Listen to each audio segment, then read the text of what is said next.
If you go up to random strangers on the street and you ask them for sex, what do you think the chance is that some of them will say yes? This has actually been scientifically investigated in 2 field experiments. A group of male and female experimenters that were rated to be of average attractiveness approached other men and women of the opposite sex and asked them one of 3 questions. Will you go on a date with me? Will you come to my apartment? Or straight up, do you want to go to bed with me? When it came to asking for a date, both men and women had about a 50% chance of success. However, when asking someone to go to your apartment, the chance was dramatically higher for women than for men. Only around 3% of women said yes to being asked by a stranger to go to their apartment. And when it came to a direct request to go to bed with them, none of the women said yes.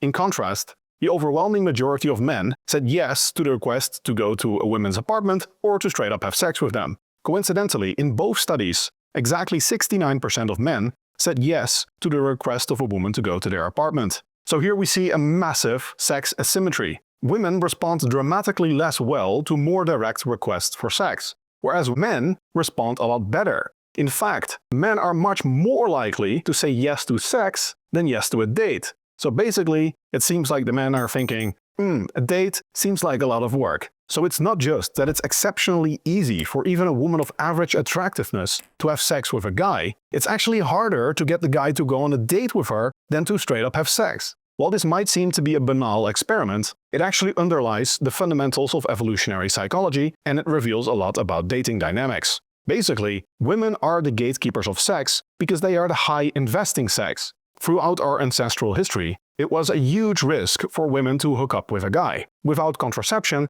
there is a significant chance of becoming pregnant, which entails very high costs in almost every possible conceivable way. In contrast, for men, in evolutionary terms, again, success means reproduction. And if you can spend, say, 5 minutes to very quickly potentially reproduce, that is a hugely positive investment. The potential ROI on that is massive, even if you don't stick around and you don't do anything for the kid.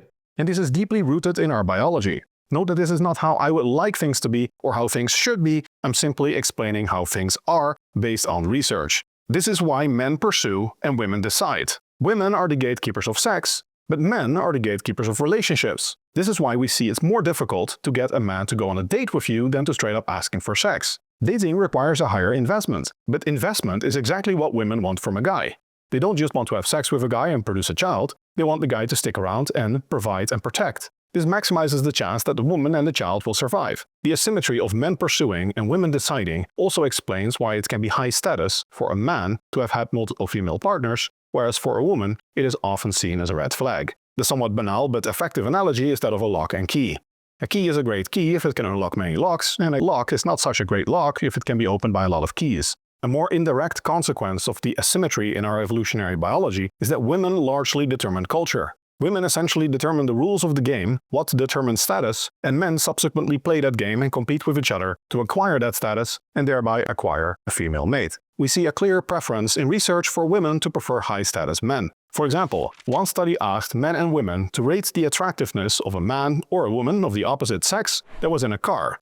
The car was either a Ford Fiesta, which is a rather ordinary car, or a Bentley Continental, which is a more luxurious car. The luxuriousness of the car had no effect on the ratings of men. Men didn't care whether the woman was in a nice car or an ordinary car. Women, however, cared significantly about the type of car the man was in, and rated the man in the Bentley as significantly more attractive than the guy in the Ford. Another interesting asymmetry was that the women were more harsh when it came to their ratings. Both the man and the woman in the car were deemed to be of average attractiveness based on prior data. During the actual experiment, however, men rated the woman in the car as being on average a 7 out of 10, whereas women rated the guy as being on average a 6 out of 10. Only when the guy was in a Bentley was he almost a 7 out of 10. Other research has also found that male students with a car have more sex than students without one. For students, having a car in the first place is a status symbol, regardless of whether it's a Ford or a Bentley. These data all fit with the overarching theme from evolutionary psychology that women are the gatekeepers of sex and therefore decide the rules of competition for men. There are, of course, huge individual differences between people, and culture is not simply determined by women to set the rules of status for men to pursue them. However, I hope this video helps you see the matrix, if you will, when it comes to dating dynamics. If you like this type of evidence-based lifestyle content, I'd be honored if you like and subscribe. And if you want to deep dive into relationship sciences, what makes a good partner, and how to obtain a good partner, check out my personal development course. The link is in the description.